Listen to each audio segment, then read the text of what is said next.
गुरु ब्रह्म महिमालेक शरणं गुरु ब्रह्म महिमालेक शरणं गुरु ब्रह्म महिमालेक शरणं। गुरु कृपा यूट्यूब चैनल तरफरु 2025 मसीहा नूतन वर्ष सकाशे अगणित दर्शक मानकु हार्दिक अभिनंदन। 2025 नूतन वर्षटी समस्तंक सकाशे सुखमय हेउ। परम ब्रह्म निराकार पुरुष अलेख परम ब्रह्मक निकटरे मोर प्रार्थना। आसंतु एबे आरंभ करिबा 2025 मसीहा जानुआरी मासर मासिक राशिफल। एही राशिफल आरंभ करिबा पूर्वरु आपण मानकु मोर विशेष अनुरोध, जेउ मानकर ग्रह अशुभ अछि सेतिपाई कोनोसी भय करंतु नाही। आम यूट्यूब चैनल रो मेल आईडी रे प्रेरण करी जातकर भल मंद विचार करी प्रतिकार मान करंतु। अशुभ शुभ गोटे मुद्रार दुई गोटी पार्श्व, एणु शुभ थिबा समय अशुभ मध्य थाई पारे। अशुभ को केवल आमर कर्म माध्यम रे परिवर्तन करि परिबा। आसंतु एबे जानिबा 2025 मसीहा जानुआरी मासरे मेष राशि रो मासिक राशिफल।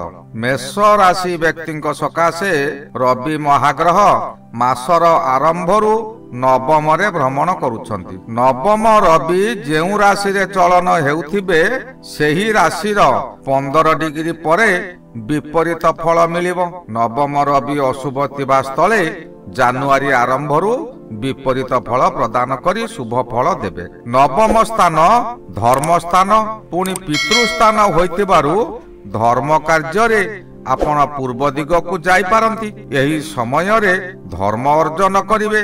धर्म पीठ मानकरे दान धर्म करिवे। भविष्यत सकाशे निजर नाम विकास करिवे। आपणकर पूर्व शत्रु माने आपणकर नाम और जश देखि ईर्ष्यान्वित होई आपनको विपद रे पकाइबा को बहु चेष्टा करिवे, किंतु सफल परिवर्ते सेमाने विफल हेबे। कथारे अछि डर काहाकू भय काहाकू ठाकुर अछंती चौबाहाकू। आपणकर दिन को दिन श्री वृद्धि हेबो। आपणक उपरकू विपद आसीबो, किंतु चुटुकी रे ताहा अपसरी जीवो। दैवी शक्ति बलरे असाध्य कार्य को अक्लेशरे करि देई पारिबे। मासर 14 तारिख ठारू रवि दशम को जिबे। मेष राशि रविंकर उच्च स्थान हेतु शुभ ग्रह केंद्र रे रही सुख स्थान को पुनि दृष्टि देउथिबारु दिन को दिन शुक्ल पक्ष चंद्रमा परि शक्ति और तेज वृद्धि हेबो। मन रे असीम साहस हेबो। जेउ माने व्यवसाय करूछंती सेमानकर व्यवसाय स्थायित्व होई अर्थ लाभ हेबो।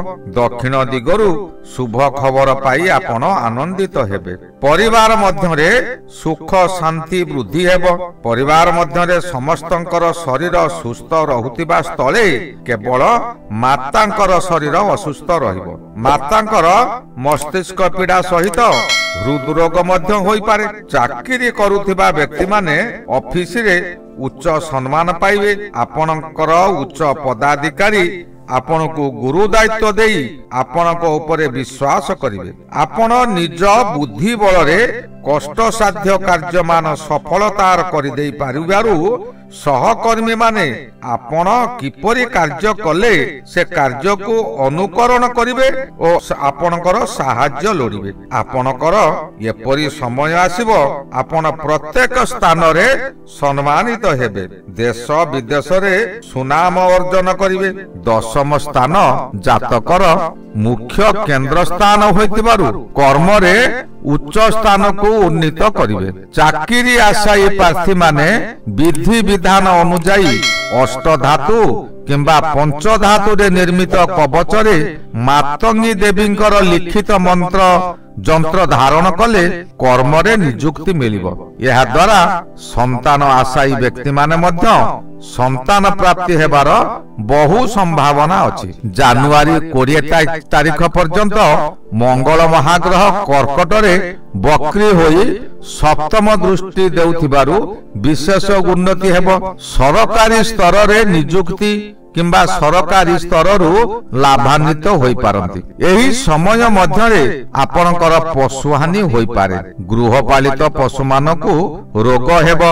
आपण विचलित होई जाई पारंती। मित्र मानक सह कलह होई पारे। टिकिए असावधानता हेले 20 तारिख परे रास्ता दुर्घटना घटी पारे। एही अशुभ फल अश्विनी मेष और कृतिका मेष पक्षे हेब। दिजा मेष पक्षे शुभ फल मिलिब।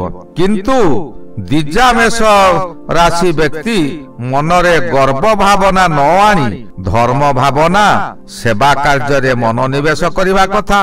नचेत राहु द्वादश रे रही आपनक उपरे तीक्ष्ण दृष्टि रखिचंती। आपण सामान्य भूल कले आपनको मारी बसिबो। जेते जहा धर्म करिथिले सबु बंधरे घोलिया पड़ी जेपरि पानी बोही जाए सेही परि सबु धर्म नष्ट होई जिवो। राहु ग्रह राजारू भिकारी बनाई देई पारे। आपनकर सामान्य भूल को से अनेई बसिथिबो। एही परि किछि भूल कले किंबा मनरे अहंकार आनिले आपनको रास्ता उपरे पागल प्राय करी बुलाई देबो। शनि ग्रह एही समय रे मार्गी अछंती। शुक्र मध्य शनि को सहित मासर 5 तारिख ठारू एकत्र हेलेनी। अन्याय को शनि बरदास्त करे नाही। एणु करूथिबा कर्मर फल राहु माध्यम रे दिया कराइबो। फल रे आपनको घंच जंगल को नेई बहु जंत्रणा देव।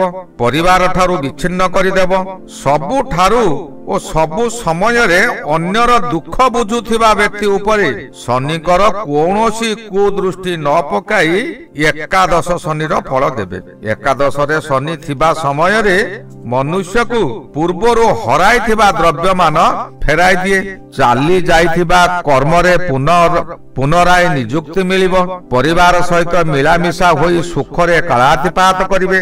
आपनक जन्म जातक रे थिबा चंद्र उपरे शनि और राहुंकर दृष्टि रहुछि। आपनको मांदा कराई देबो। कोनोसी कार्य करिवारे हेला बहुत हेला हेबो। आपण निजे हाँ करिबा कहि हेला करिवे। आपण जदि निष्ठार सहित कार्य करिवे निश्चय जययुक्त हेबे। आपण गुरु गुरुजन मानको भक्ति करंतु। विशेष करी मांकर सेवा करंतु। प्रत्येक नारी मानकु निज स्त्री व्यतीत अन्य मानको मातृवत सम्मान दियंतु। अविवाहित माने सान मानको भौणीर स्नेह और बड़ मानको मां बोली भाबी सम्मान दियंतु। एही समय रे झियो मानक ठारू आपण दूरे रुहंतु। नचेत विपद आसीबो। कारण एकादश रे शुक्र रहिचंती। आपण जेल दंड मध्य भोगी पारंती। ज्ञान ग्रह बा पंडित ग्रह बुध आपणकर नवम रे भ्रमण करूचंती। नवम हेउची त्रिकोण स्थान। नवम गृह पुनी भाग्य गृह। एणु सामान्य भूल निज गोड़े कुरारी मारिला परी हेबो। निज भाग्य को निजे बर्बाद करि पकाइबे। पूर्वरु जेउ सब सम्मान मिलिथिला ताहा अल्प रे धूलिसात होई जिवो। आपण काहाकू कौन कहिबे ताहा स्थिर करि पारिबे नाही। आपणक कथा गुडाक गुली परि हेबो। जहा द्वारा कि पिता पुत्र मध्यरे अचानक कलह मान मनांतर हेबो। विवाहित मानक पक्षे स्वामी स्त्री मध्यरे मतभेद देखा देव। एपरिक विच्छेद मध्य हो जाई पारे। सतर्क रे रही पारिले जानुआरी 24 तारिख ठारू सबु परिवर्तन हो जिवो। शुक्र ग्रह एकादश रे रही शुभ फल देवे। आपनको पूर्व संपत्ति फेराई आनिबारे शुक्र साहाय्य करिवे। पूर्वरु जेते सबु हराई छंती जेउठारे असम्मान मिलिछि एही समय रे से सबु फेरस्त आसीबो बा आपण को प्राप्त हेबो। शुक्र ग्रह को लक्ष्मी प्रतीक बोली कहा जाए। एणु लक्ष्मी सुना कलश ढालिबारे किछि असंभव नुहे। आपण धैर्यर सह अपेक्षा करंतु। धैर्यर फल मिठा किंतु विलंबरे मिले। बृहस्पति द्वितीय बक्री अछंती। बक्री समय ग्रह माने राज्यर राजांक परि अंधारी विजय करंती। प्रत्येक राशि को से तन्न तन्न करी परीक्षा करंती। विशेष कथा हैला बक्री समय व्यक्ति विगत जो कार्यमान करिछि ताहाकु पुंखानुपुंख भाव विचार करी फल दियंती। जदि आपण भल कार्य करिसंती तेबे आगामी मार्गी समय शुभ फल आपण निश्चिंत पाइबे। एही समय आपण सत पथरे चलिले बृहस्पति बहु शुभ कर्म मान कराई देव। अविवाहित मानकर विवाह हो जाई पारे। निसंतान व्यक्ति मानकर संतान सकाशे एही बृहस्पति ग्रहंकर बक्री समय प्रतिकार करी बृहस्पति शांति कले संतान प्राप्ति होई पारे। विवाह स्थगित किंबा विवाह भांगी जाउथिबा पुत्र कन्या को निमंते एही समय राहु और मंगलर प्रतिकार कले खूब शीघ्र विवाह मध्य हो जाय पारे।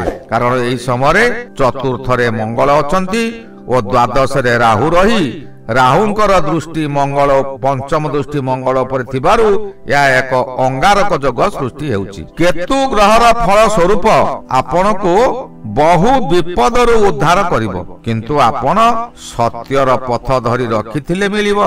एही गला मेष राशिर 2025 मसिया जानुआरी मासरे मासिक राशि फल।